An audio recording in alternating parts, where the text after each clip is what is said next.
so that there's lots of money being spent also on the Democratic side that we're not hearing much about, because we tend to focus on what we can see, not what we can't see. The second major trend that we see, as I noted, is that more and more of this money is becoming opaque.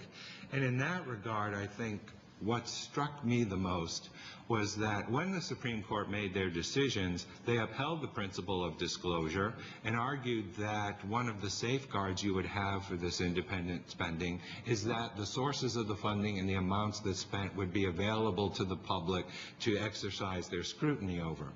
And what we're seeing is the exact opposite take place. One survey I saw by the Sunlight Foundation that particularly struck me was that we now have 218 of these non-party groups that are active in this election cycle, and there may be as many as 100 of them who are not disclosing their donors.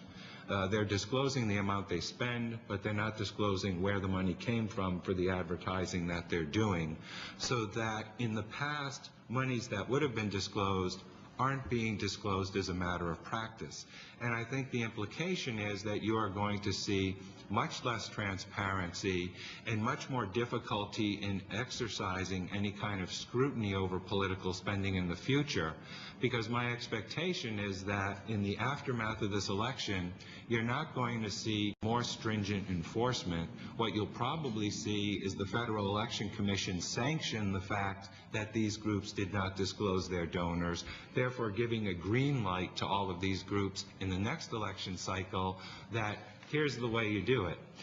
Just solicit the contributions without attaching any specific purpose to it, and you can essentially be free of having to disclose the sources of your funding, even if you're not a nonprofit corporation.